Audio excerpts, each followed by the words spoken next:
brown bag speaker was selected. This is Dr. Maureen Hearns. She's an associate professor in music and music therapy.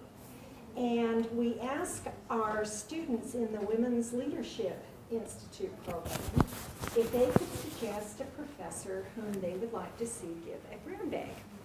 And Maureen was one of the first people to be recommended, and the recommendation was just so off the charts that we had to have you, Maureen. So I'm so glad you're here. I've been talking to Maureen since she arrived, and they've been working on the equipment, and found out, I always knew that she had a wonderful program, but I had no idea how fiercely competitive the program is. Not because Maureen wants to be mean, but just because everybody wants to study with her, and only 15 every year can. So, Maureen, thanks for everything. I see your drum there, and it takes me back to my music days. I got a teaching minor in music, and then went on to elementary education, and they told us to be careful about, it wasn't a music professor who said this, but a person, one of the professors said, be careful about drum beats when you're accompanying young children, because you don't want it to be the beat of their heart. And I thought, where's your research on that? And what if they come in from recess, so then you have, anyway.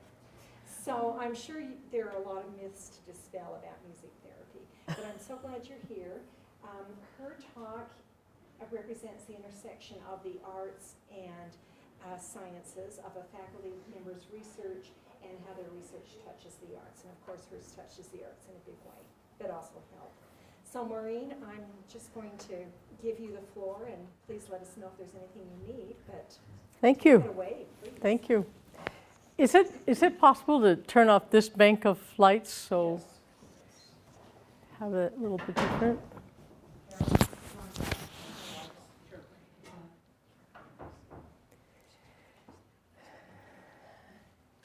Oh, that's better. I like to keep you in the dark anyway, but no, just makes the screen come out a little bit better. It'll help some of the images that I have here. Well, I'm really glad to have this opportunity. This is a unique experience, and I thank you individually for taking your time, taking your lunch hour, and coming here and just sharing some moments with me. And hopefully you will be willing to participate with me a little bit too as we move on. One of the things that I've noticed through life is that there's a lot of joy in life, and there's a lot of good, and there's a lot of sadness, and there's a lot of pain. And how we move through those moments is unique to each of us, because we're all going to experience them. We're all going to experience moments that are difficult for us, or maybe for a loved one or another friend or family member, extended family member. But that's kind of what life is about. And how we learn to negotiate those moments becomes so critically important for our overall healing. We're always healing from something, whether it be emotional or spiritual or physical, relational. There's always going to be a moment in every day in which we need healing to come into our life. And so I've entitled this presentation, A Sojourn of Health, and hopefully by maybe bringing to mind some of the creative ways that we can continually nurture ourselves and continually help ourselves to move through the moments of everyday life to optimal health, creating a balance of harmony in our life at all times. I want to just share with you a few of my own photos here to begin with. Some of the things that help me personally move through healing on a day-to-day basis. I love to go four-wheeling, and one of my favorite areas is up by going south out of southeast out of Hardware Ranch over to a little place called Bugs Lake, then heading off towards Bug Lake and going down on a trail there that takes you by this little area that we call Beaver's Dam, because there's the dam there built by the beaver. But for me, to be out in nature is incredibly healing to me. The sounds that I hear, what I smell, what I see, accentuates all of my sensory modalities and brings me such peace and harmony, regardless of what I'm dealing with in life, no matter how difficult. I find so much comfort in outdoors. And I love it when animals come to me. I was standing by the fence there, and these wonderful little friends just came over to say hi. You know, I feel like I have a unique relationship with animals, perhaps because they've been such a part of my life, but there is so much healing for me personally that comes through my association with them.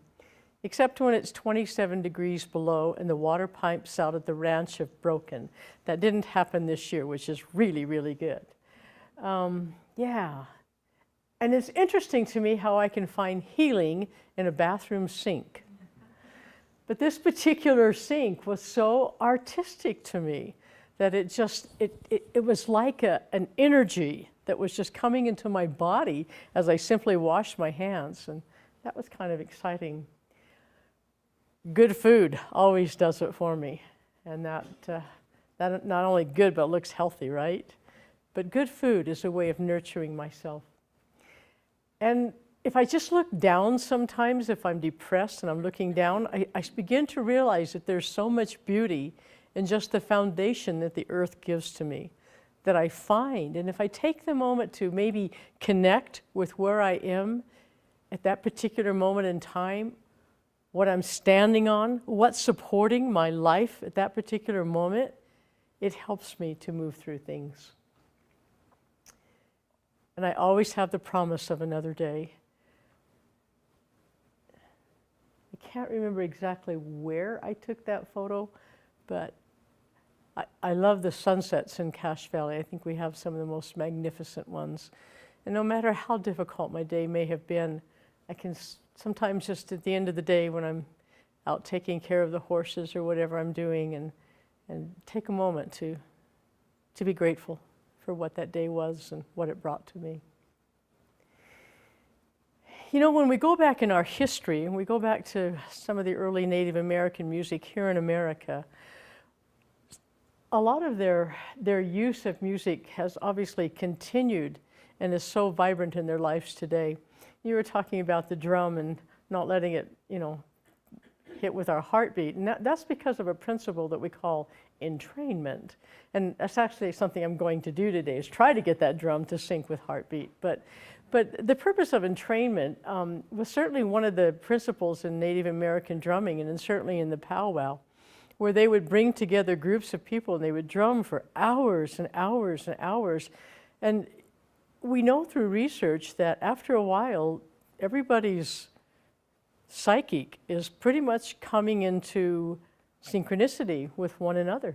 And if we really were to take physiological measures, we would find a lot of similarities between our heartbeat, our blood pressure, our respiration, all brought about because of this entrainment principle of music.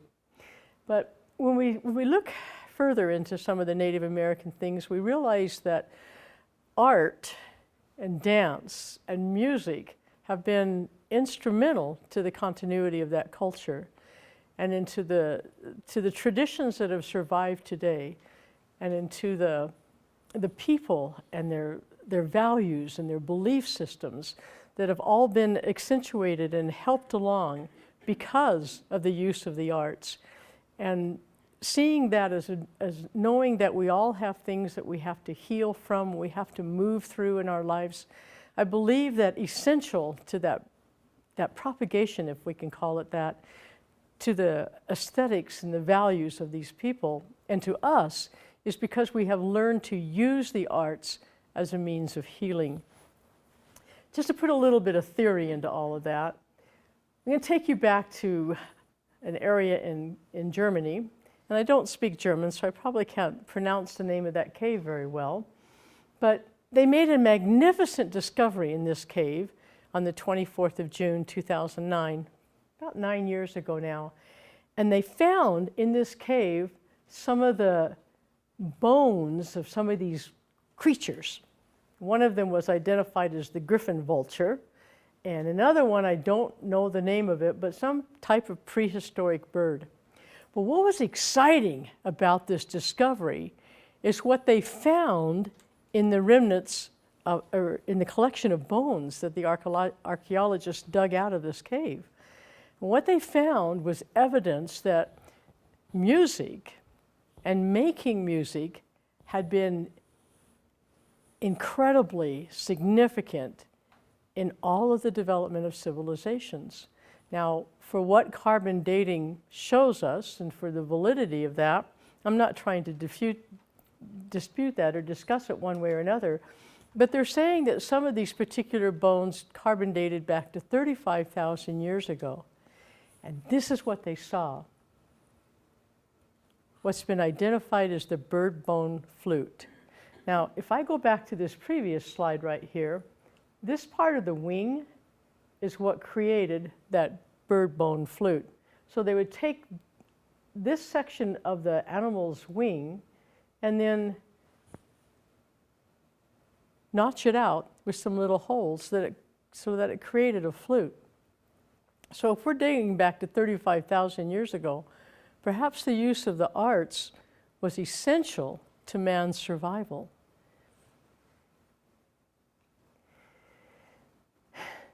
To be healed is to have harmony between heaven and man. I like that saying. We talk about the yin-yang all the time and the balance that our lives have to have, the harmony that we have to exist, to have fullness of life. Let me just go back with a little bit of theory here, if you don't mind. Talking about the creative arts in general, the creative arts provide three things for us. And by creative arts, I'm talking about the expressive arts. So perhaps music, art, drama, dance. Those are the areas where I have studied mostly in my life, although I do realize there are other forms of creative expression. But we find three basic principles about all the creative arts. Number one is that the experience that we have within the arts exists within a structure. Number two, that the experience that we have in the arts affords us individually a means of self-organization. And number three, our experience in the arts gives us a way to relate to someone else, to communicate with someone else, maybe at a time when communication is difficult. And if I can share with you just a personal example of that last one.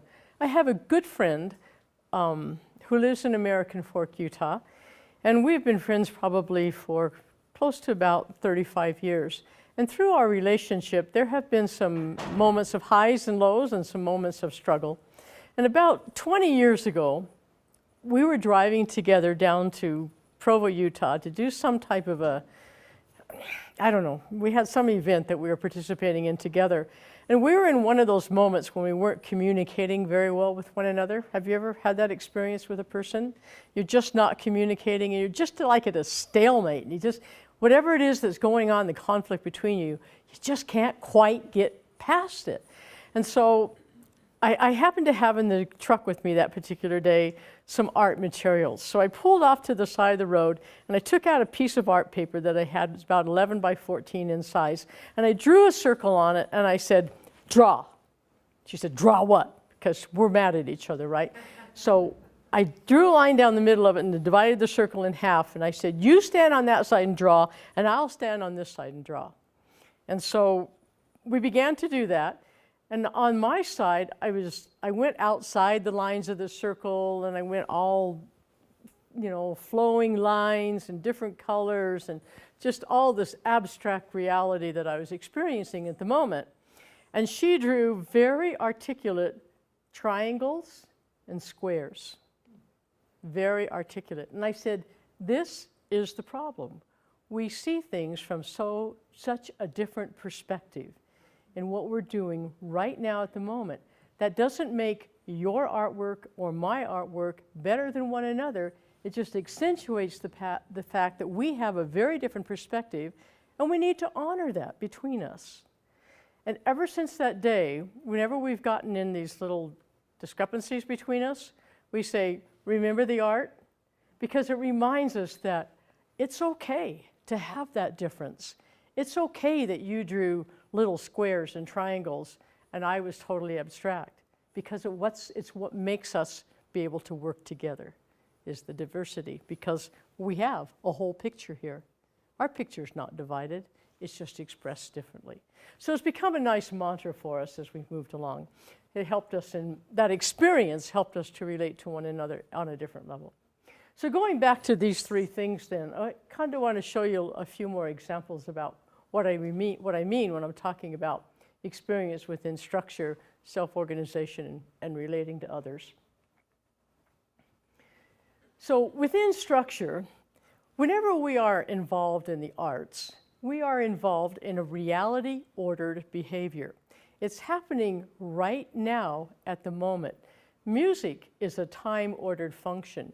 Drawing, movement, expressing myself, these are all happening in the moment, so they're reality-based.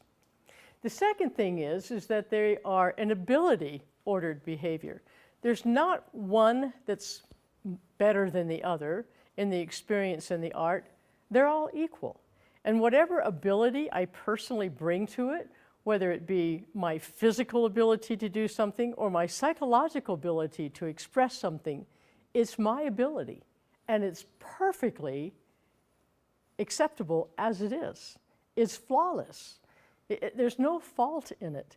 And so that experience within itself is just saying that, you know, it's okay. The third thing is that it's effectively ordered behavior. However I'm feeling at the moment is what's going to be expressed. I don't have to pretend, and if I don't choose to express it in words, however I express it in the art, it's equally as expressed. It doesn't have to be something that's heard by another person. It's just something that I have the ability to express. We all have the ability to express.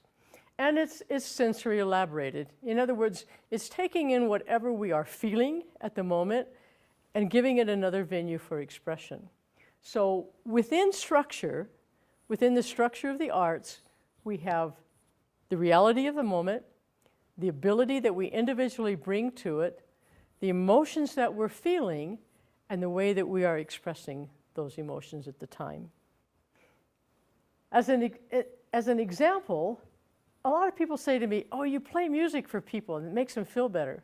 Well, maybe, but that's not really my whole work as a music therapist. But this is an example where I was listening to a particular group of pieces, and instead of just listening to them in a receptive mode, I decided that I wanted to express what I was feeling. I wanted to listen to the sound of the music and what was that bringing to my thought? And I started up here in the left-hand corner, and as the different pieces moved through, I've identified them there, but as I moved through there, I had different images come to my mind, and different feelings and different sensations.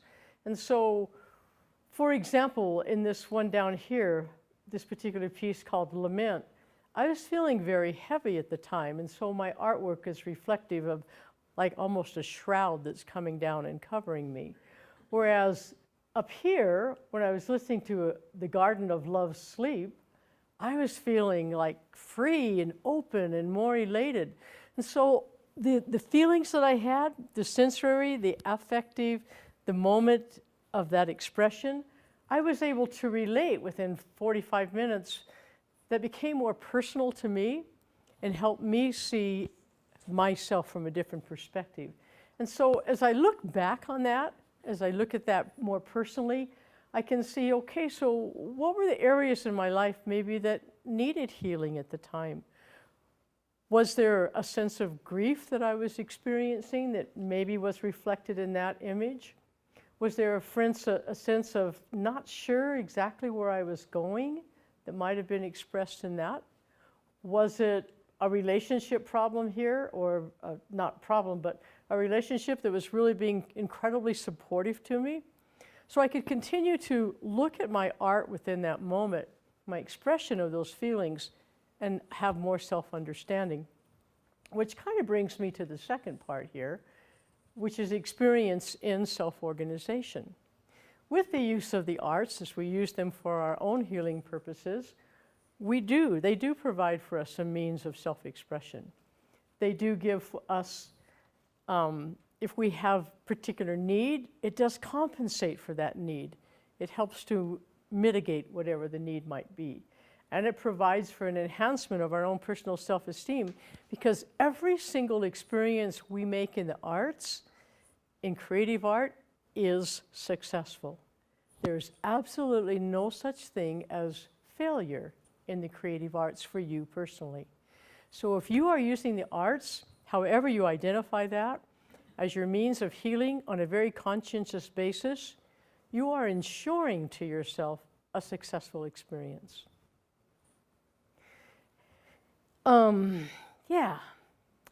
Another example here is a drawing that I had at one time when, actually I was in doctoral school at the time, and we were doing some work with our dissertations, and at that particular moment I felt like everything was in total upheaval in the research that I was doing. And so the instructor said, well, just draw what you're feeling. And I started over here on the right-hand side, and I just drew all these different pieces. It just seemed to me like a total mess, a disaster, what was going on.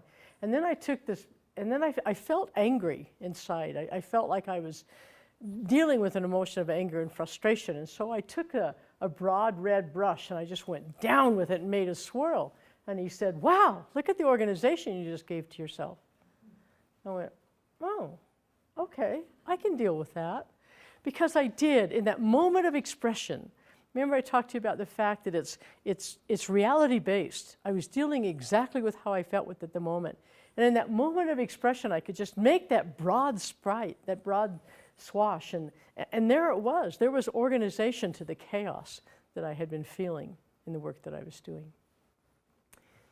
In the third part, experience and relating to others, I gave you an example with my friend, but also in all of our creative endeavors, through the means of self-expression, it's always socially acceptable. However we produce art, however we produce creative writing, however we produce music, however we produce photography, whatever, it's a socially acceptable thing. No one's going to walk up and say behind you, wow, that's terrible. They may not identify with it, but it's your work and it's your creative expression, and it's totally okay. It does give us an opportunity to choose how we wish to respond with our art. It provides a responsibility that we have to ourselves, because we've created our art. Do we accept ourselves within our own art? When you take that picture on your iPhone, do you accept the perspective that you had when you took that particular photograph? Do you accept the music that you make? Do you accept the writing that you have? You know, it gives us that opportunity to say, okay, I accept me. I accept what it is I'm sharing. Nonverbal and social interaction, cooperation and acceptable competition, and obviously learning realistic social skills and behaviors that are acceptable within our community. So 3 great uses for the arts and why they are so effective. I'll give you a couple more examples here. 2 people that I was dealing with that had a hard time coming together with some of their personal struggles that they were having. And so together they created this drawing and talked about the fact that they had a lot of different things that they wanted to do in their life, so that they felt like they were very torn apart because there was so much variety, is the word that they used, for what they were wanting. And at the same time, they wanted to find unity. So they came together in their art, you know, and then they could take that back home with them as a symbolic representation of, we can do this. We can make sense out of our realities together, because we did it here, we can do it elsewhere. I had the opportunity to work with a group of women from CAPSA about, it's been about 14, 15 years ago now, in a particular research project that was identified. We called it Finding Voice. And in this project, the whole purpose of the project was to see whether or not women victims of domestic violence could enter into the creative arts and find a way of healing and moving through the trauma that they had experienced. We did this through a lot of different modalities. We used writing, we used poetry, we used dance, we used music, we used the drawing of mandalas. So we did it by walks outside, picking up rocks in a river basin. We did it through a lot of different means of creative expression. And this is just one of them.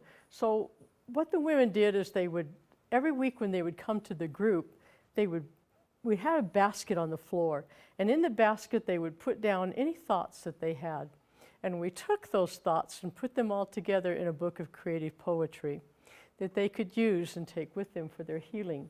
And this is one of the things that one of them wrote, that healing, it looks clear through, tastes like a mountain stream. But no, perhaps these are too thin, for healing is also much fuller. It's too big to hold in one heart. It's a letting go that feels the whole soul.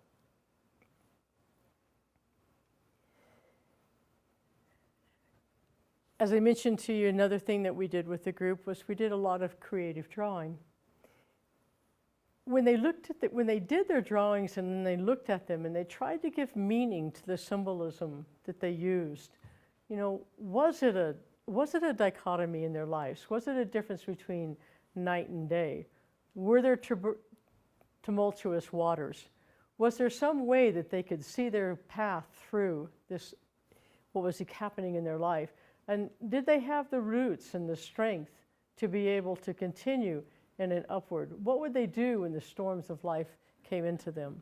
Now, when they would draw these, they weren't thinking all of this. They were just drawing whatever came to mind. A lot of times we would have a musical support in the background to support their work in the arts. And other times it would just be quiet.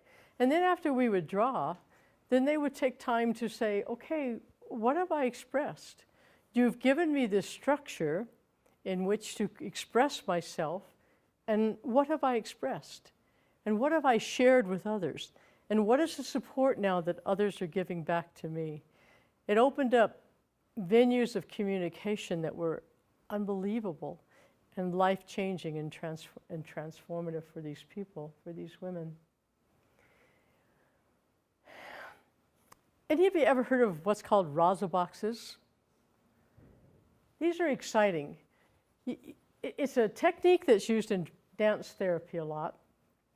And the way you do it is you take a large space, a large room, and you basically take some masking tape or something and you map out 9 boxes.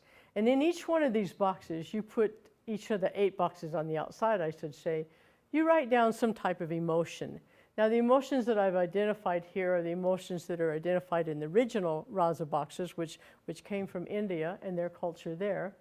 But you could put anything you wanted to in there. So if you were, you know, in a family unit perhaps, and you wanted to talk about some of the feelings that you had during the holidays when all of the family was together, and you had these feelings of warmth and kindness and joy and expression and sharing and memory and tradition, maybe you could put each one of those in these different areas out here.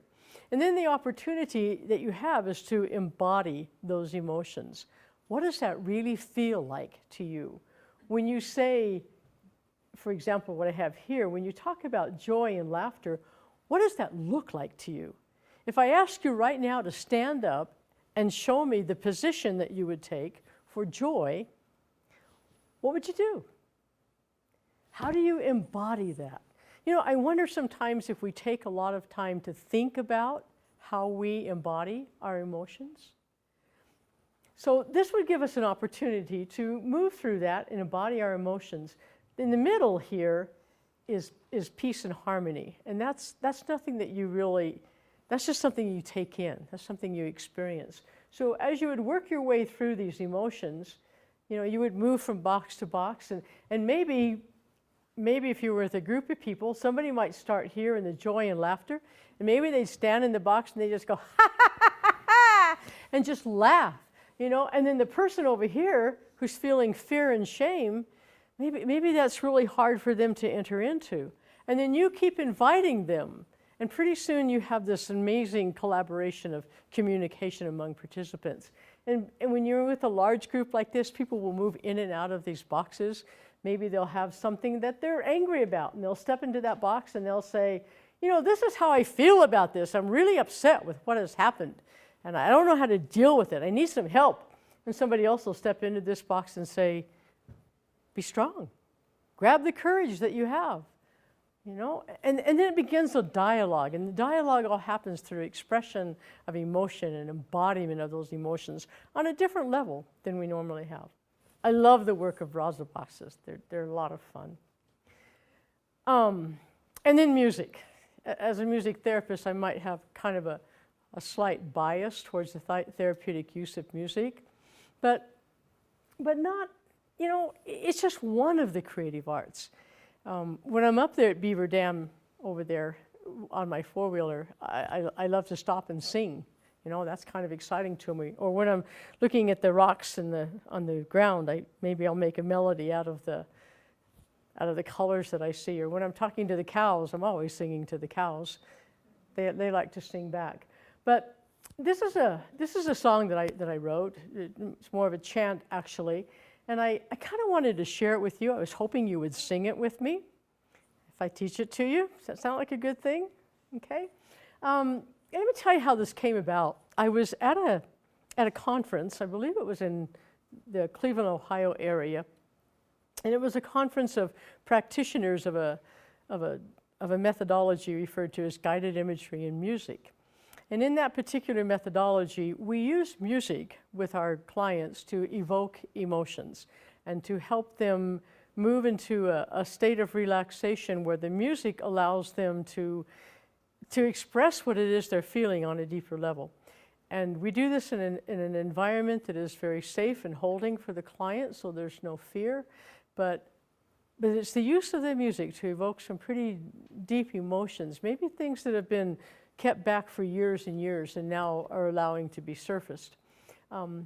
Anyway, we were in that particular meeting, and people were talking about the emotions that they were feeling inside, and you know, and trying to identify this, and it was like they couldn't give any words to what they were feeling.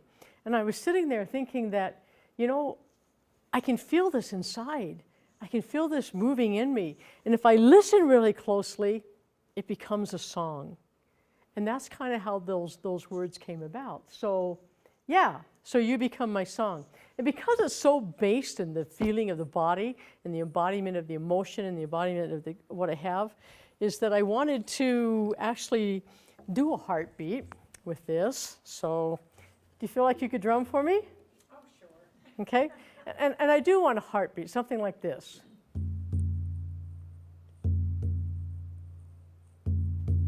Okay? Okay. Do you want me to sit? Whatever's comfortable for you. You can sit down over there, whatever. It'll be fine. Just keep a little heartbeat for me. Yeah. Just keep that in it. No, if I keep, Yeah. if I accelerate, maybe you can turn it slow if you want. Yeah. And we can all do that too, you know? We can just feel the heartbeat.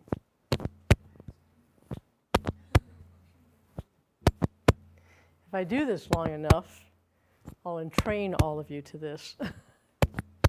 Okay? Yeah, just keep doing that. You can do that for about 5 minutes, okay? Okay, so I'll sing the first line and then I'll ask you to sing it back with me, okay? I can feel you beating, beating in my heart. I can feel you beating, beating in my heart. Good, do it again. I can feel you beating, beating in my heart. Can you feel that? Good. The next line is the exact same melody, okay? I can feel you breathing, breathing in my soul. I can feel you breathing, breathing in my soul. Now the third line goes a little bit different in the melody, okay? Goes like this. When I hear your voice in the whispers of my mind, when I hear your voice in the whispers of my mind. Good, you guys are great. And then the last line is, you become my song. You become my song. From the beginning now, okay? I can feel you beating in my heart. I can feel you breathing in my soul. When I hear your voice in the whispers of my mind, you become my song. Just repeat the last line. You become my song. One more time. You become my song.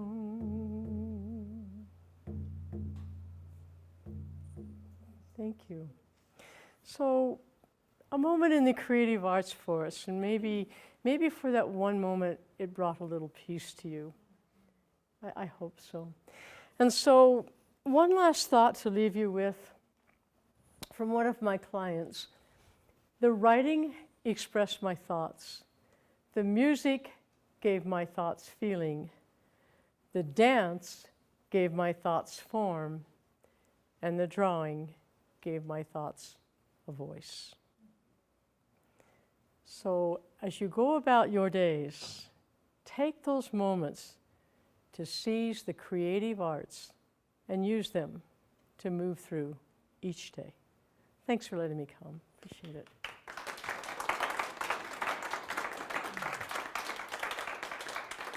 Take questions. Absolutely. Love questions. Anyone have any questions? You want to sing some more? Yes. Are you vegan? Pardon me? Are you vegan? Am I? Are you vegan? What am I teaching? No, vegan. Oh, vegan. Am I vegan? I'm not. I'm not. Why do you ask? Because with the animals for the cows coming towards you, and I thought,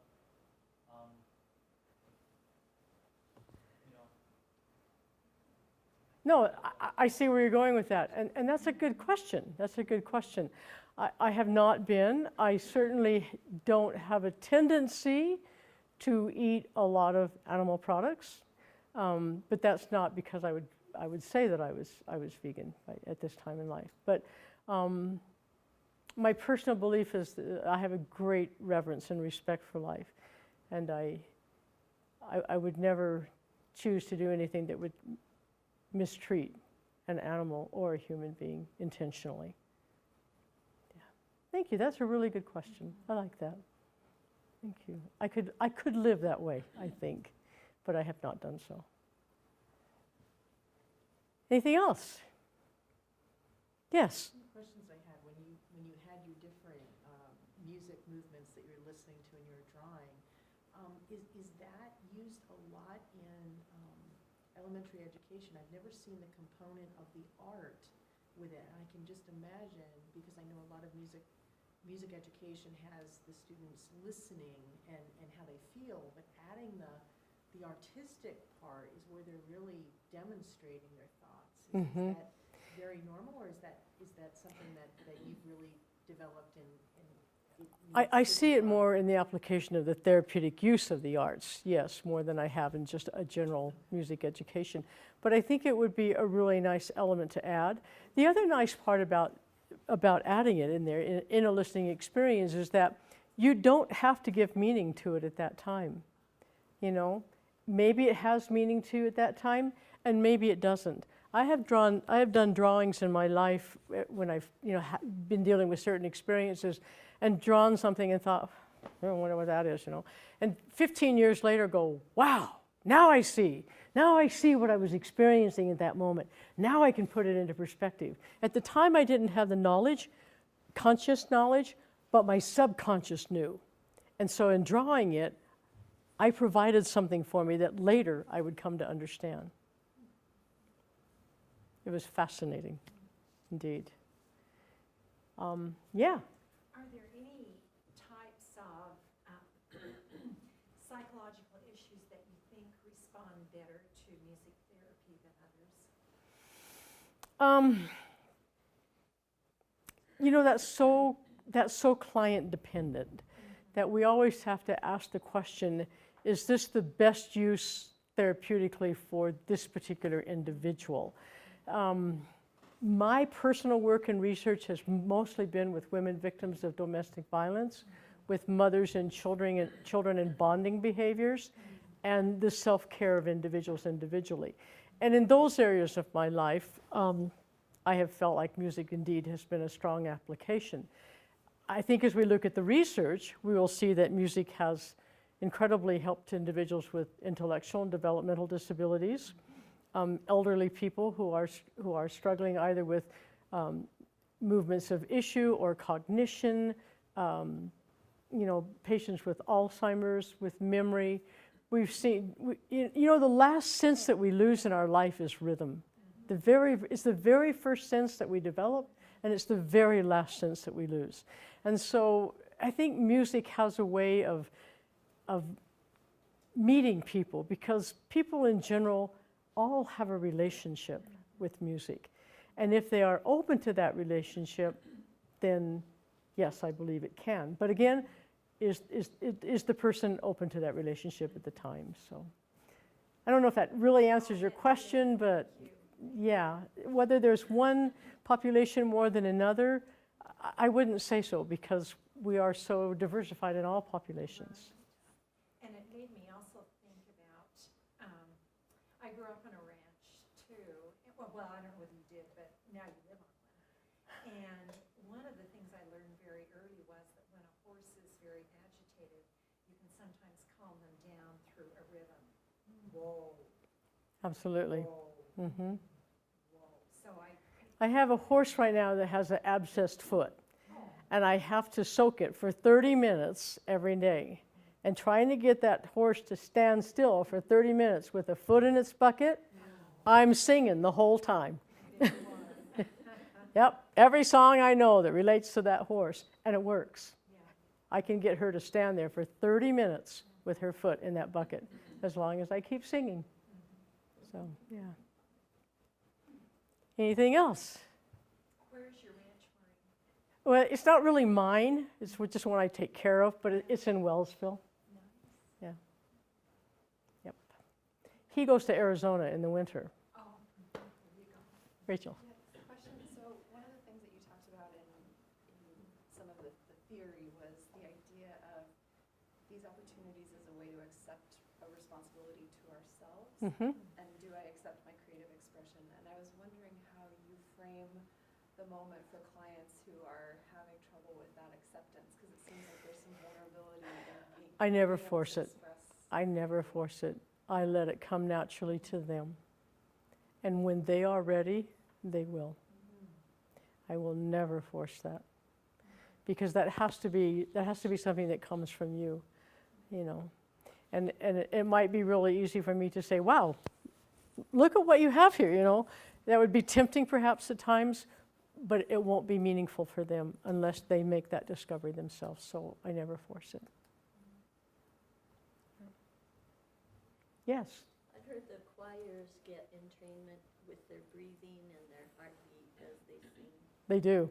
Can I tell you a great story? Yeah. I had the opportunity to sing with the Mormon Tabernacle Choir for 20 years. And there was one particular time when we were over in Japan, and we were doing a piece by Tchaikovsky called Let Thy Holy Presence. And the choir was so in sync that we got to this one part in the song, and every single person in the choir, all 300 plus of us, jumped about 24 measures and went to the next part of the song flawlessly. The conductor at the time was Gerald Otley, and he stood there and went, "What are you doing?"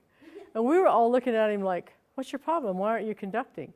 And then finally he just started to conduct again. And then afterwards he said, I had no choice but to follow you.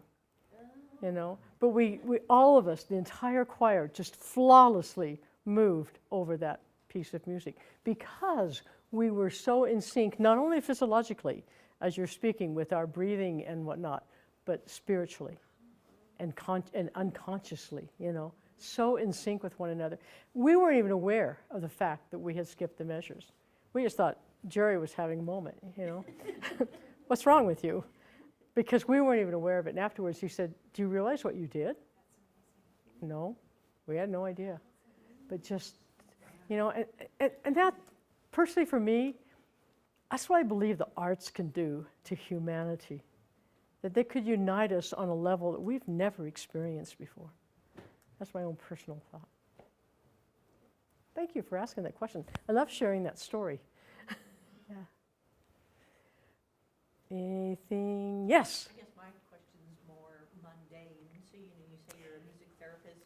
Do people look you up in the phone book and call you? Like, how do people connect with, music therapists, or do you just work with groups, or how does No, that's a really good question. We do have a professional organization. No, it's not an organization. It's our credentialing body called the Board Certification for Music Therapists.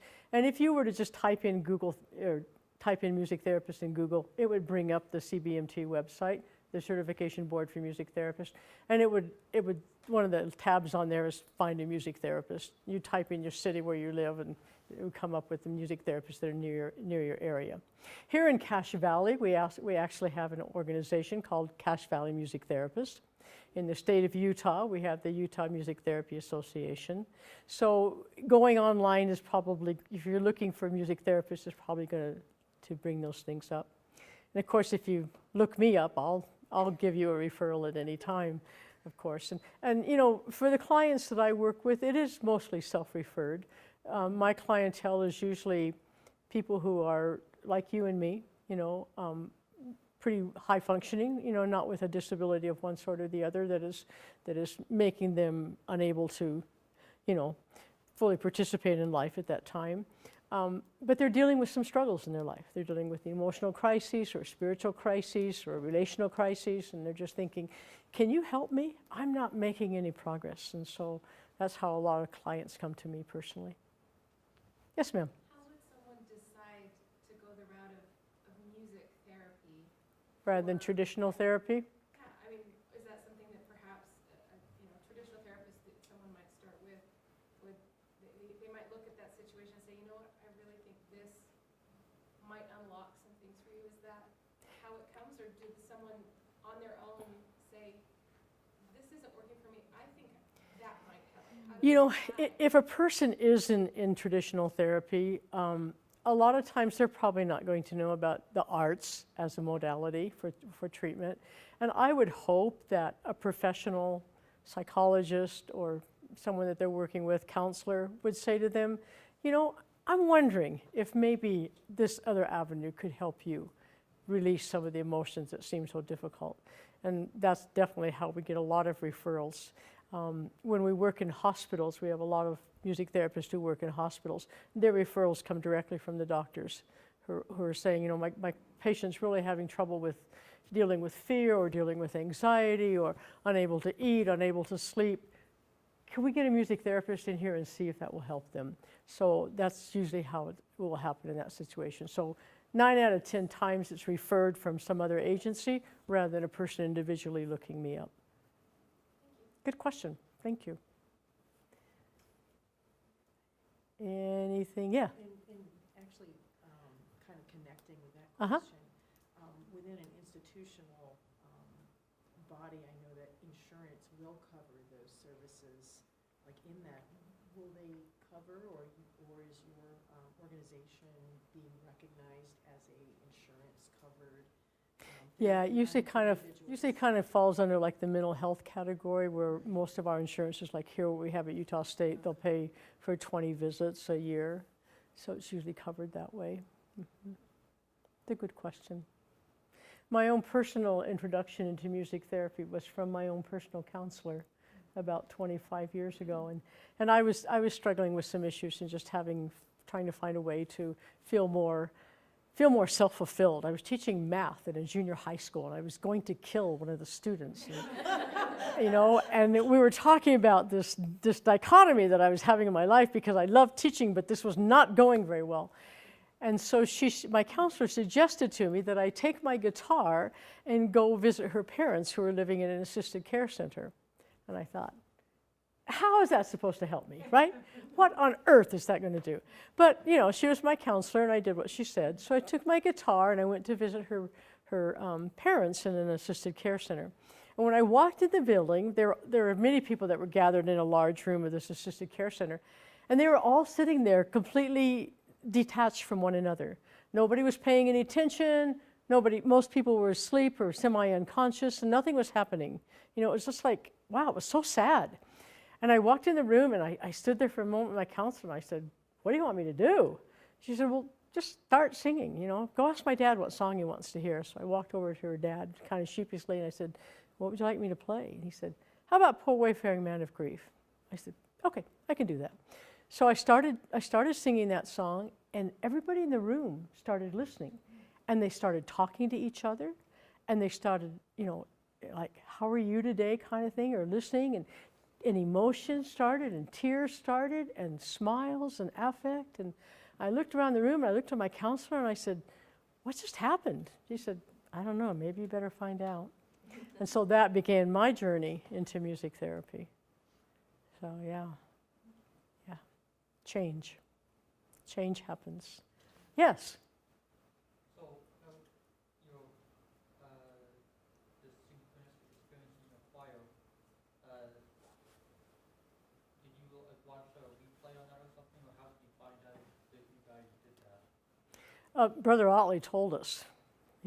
He asked us if we were aware of what had happened and why he just stopped conducting. And we all thought, no, we thought you were having a senior moment or whatever. But he explained to us what we had done, but we were totally unaware of it.